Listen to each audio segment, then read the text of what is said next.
Good evening, this is the Oscar expert here with Brother Bro. It's time to review One Night in Miami, directed by Regina King, starring Kingsley Ben-Adir, Eli Goree, Leslie Odom Jr., and Aldous Hodge. It is based on a play from Kemp Powers and adapted by Kemp Powers and Regina King. The film's about four historical icons, Malcolm X, Cassius Clay, Sam Cooke, and football player Jim Brown, and how they convene on one night after Cassius Clay, later known as Muhammad Ali, wins a fight. It takes place mostly in a hotel room, and you're basically just watching these four icons who hold an extraordinary amount of power and influence, especially as Black Americans, talk about their roles within their own communities. You also see lots of banter and them shooting the shit. There's a good dose of humor in here.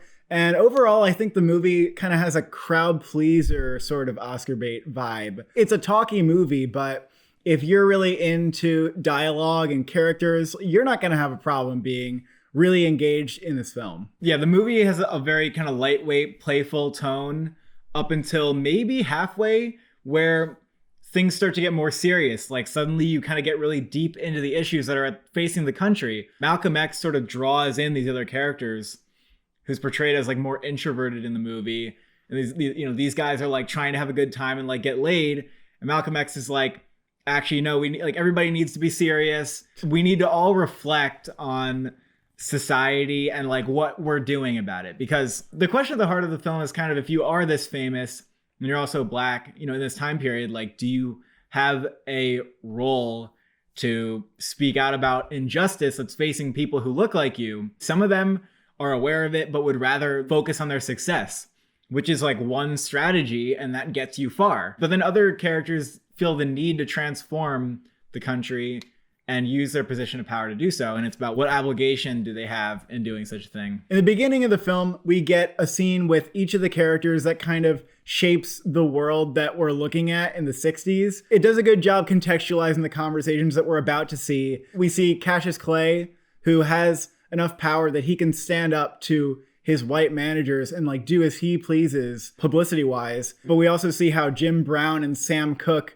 are a long way away from being viewed as equals by white people. And I think that the film comes at a really important time because, it could kind of come at any time, because there are a lot of debates that we're having today about who should be speaking up on behalf for other Americans. Colin Kaepernick came to mind, somebody who is a football player, like Jim Brown is, using their platform to try to say something and stand up. We watch these people get ridiculed for doing so. We even see like on the Oscar stage, people going like, I hate how these celebrities are speaking against issues that they are so out of touch with.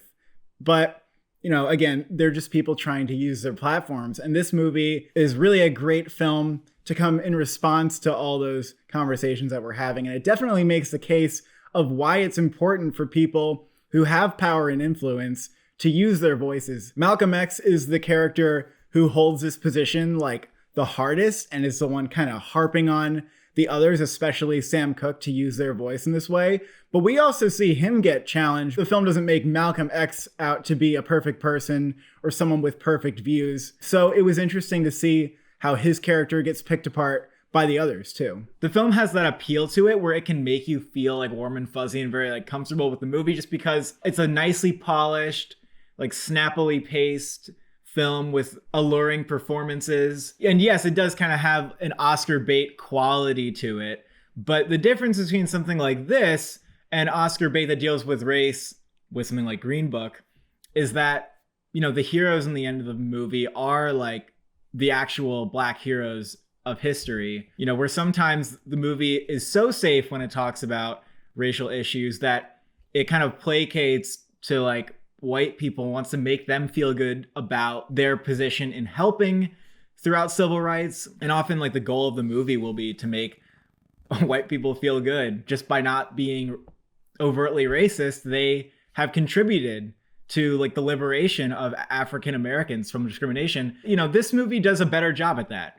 In the end, these people are the heroes, and it's for these difficult choices that they may have to make. There's a really good message in there about just like speaking your truth and speaking up, which anybody can relate to. So I think it strikes the right balance. This is one of the best casted and most well-acted films that I've seen the whole year. What an ensemble. It better get SAG. Kingsley Ben-adir is pretty amazing in this film. This can be said kind of about everybody in the film, but even though he's portraying somebody as iconic as Malcolm X, he doesn't look like he's trying that hard to try to be Malcolm X. He just feels like he kind of has it down and he can just naturally be that character. I think everybody has a very distinct take on the person. Like they're not necessarily imitating them. They're taking kind of like an angle in their personality and they're embodying that. Like that's what they're working with.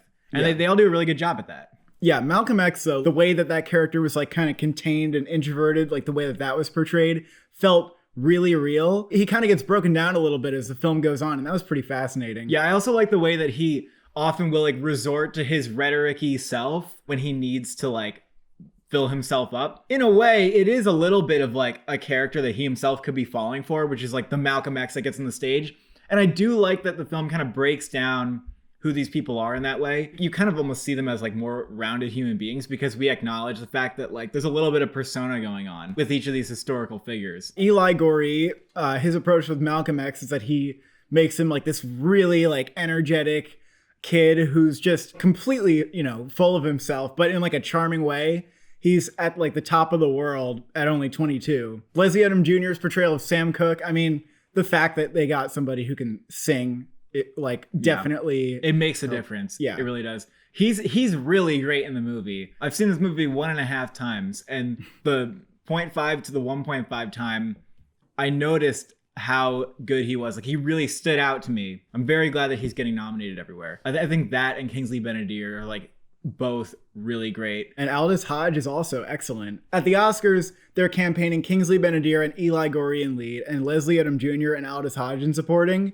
In my opinion, Aldous Hodge is supporting and everybody else is a lead. But I can understand like if they, you could call them all supporting if you want to. You could call them all leads. I definitely agree with Leslie Odom Jr. getting supporting nods, and I kind of wish Kingsley Ben-adir was getting some more acting hype. Like I understand that the category is really stacked, but he really stood out to me. For me personally, just the fact that the movie is very like dialogue heavy and the dialogue is a little play-like. It does feel like a little bit safe in terms of filmmaking decisions. I think they're totally appropriate for the story. To me, it made it stand out a little bit less and made it like not quite as memorable just for those reasons. But I can't really bring it down for like the story or anything. Maybe just during the first half, there could have been like some cutting of the dialogue. There's some dialogue that didn't feel that important. I really love the writing of this movie. I felt very like in tune with the actors and the dialogue, and I was like really into it. Ended up even getting like feeling like I was emotionally involved. I didn't mind that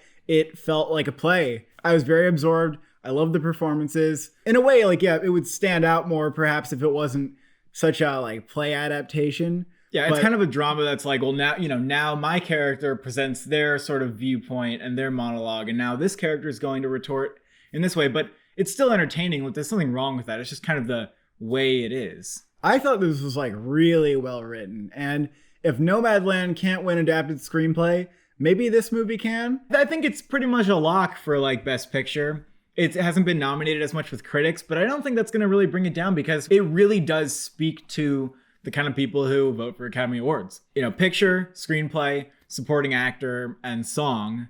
It seems like it's a lock in all those categories. Yeah, it might win song. This is actually one of the rare instances where I thought the song actually does help the movie because, it plays during the credits and you're like, yeah, that's what the movie's about. Like that is the core message of the movie and it helps you like retain that. Usually I don't really care about songs in movies, but this one is like, okay, it kind of helps you like go home and like it's in your head and you remember the movie a little better. You remember the essence of the movie a little better. Other categories it can contend in is like director, maybe an actor. Yeah, I don't know about director because it's not the most like visually dynamic movie. Although Regina King like did a great job, assembling the whole thing. I mean, I like the movie a lot overall, so of course credits due to Regina King, but it didn't feel like a director movie that much. Yeah, it's kind of, in a way, it is kind of flawless directing. There's really no like hiccups in the pacing or the story. Like all of the blocking is great and it's like dynamic as it can be. It's just that there aren't any risky decisions being made really. Maybe her next film